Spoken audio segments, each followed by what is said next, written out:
Today, the Republican House majority brought to the floor a resolution honoring, quote, honoring the life and legacy of Charlie Kirk. Charlie Kirk's assassination was a horrific and vile attack and incident of political violence.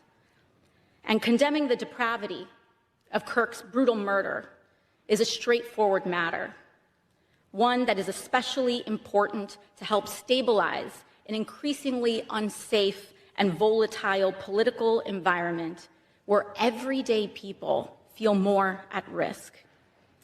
We can deeply disagree and come together as a country to denounce the horror of this killing. And it is not a license for the abuse of power and whitewashing of American history.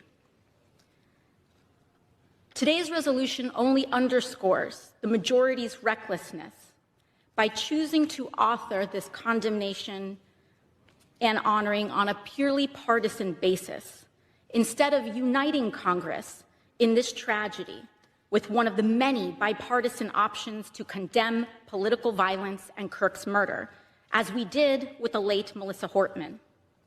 Instead, the majority proceeded with a resolution that brings great pain to the millions of Americans who endured segregation, Jim Crow, and the legacy of bigotry today. We should be clear about who Charlie Kirk was.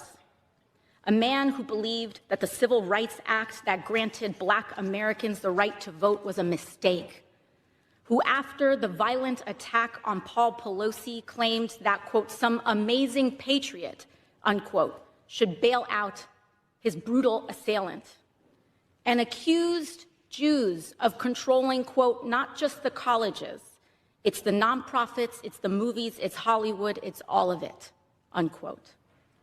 His rhetoric and beliefs were ignorant, uneducated, and sought to disenfranchise millions of Americans, far from the working, quote, working tirelessly to promote unity, unquote, asserted by the majority in this resolution. It is equally important that Congress does unite to reject the government's attempt to weaponize this moment into an all-out assault on free speech across the country, all in the name of Charlie Kirk. President Trump and the FCC are now cynically threatening to shut down ABC and any outlets who give airtime to the administration's political critics. This is a disgusting attack on the American people and the very First Amendment rights that define us as a country. It is also the ABC Corporation's responsibility to refuse to embolden and participate in this corruption and escalation of censorship.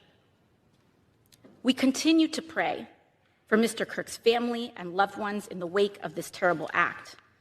I am thinking especially of his children and his wife, whose grief cannot be measured. And with that, I yield back to the gentleman. I bid the lady